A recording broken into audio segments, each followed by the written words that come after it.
Bengal update, खबरों की नई सोच।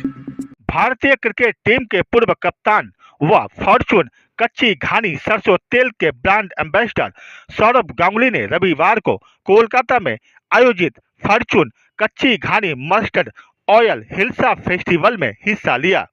इसी के साथ सौरभ गांगुली ने इस फेस्टिवल के ग्रैंड फिनाले में बंगाल के सबसे पसंदीदा हिल्सा व्यंजनों के उत्सव और पाक विरासत का लुत्फ उठाया।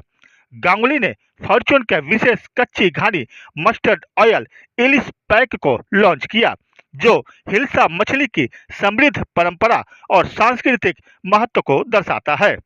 ইলিশ শুধু পশ্চিমবাংলা নয়, পূর্ব বাংলা, পশ্চিম বাংলা সব মিলিয়ে এই বর্ষার সময় ইলিশ হচ্ছে বাঙালির সবচেয়ে প্রিয় মাছ বলতে পারো।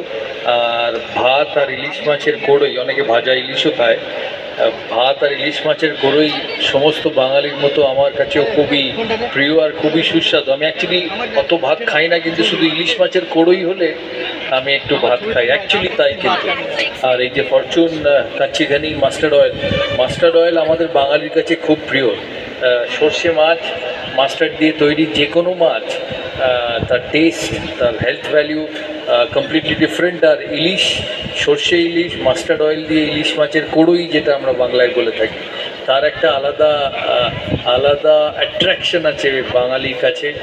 আজকে রোববার, আবার আমি গ্যারেন্টি দিয়ে বলতে পারি বহু মানুষ এখানে আছে যাদের বাড়িতে আজকে ইলিশ রান্না হচ্ছে, কারণ এই বর্ষার সময় ভালো ইলিশ ওঠে, বৃষ্টি পড়লে ভালো ইলিশ ওঠে। তাই সমস্ত বাঙালির মতো আমার কাছে ইলিশ মাছ খুব প্রিয়। इस कार्यक्रम में 50 प्रतिभाशाली फाइनलिस्टों के पाक कौशल को उजागर किया गया, जिन्होंने लाइव कुकिंग प्रतियोगिता में हिस्सा लिया और स्वादिष्ट इलिश व्यंजन तैयार करने में अपने कौशल का प्रदर्शन किया। कैमरामैन आकाश कुमार के साथ लखन भारती की रिपोर्ट।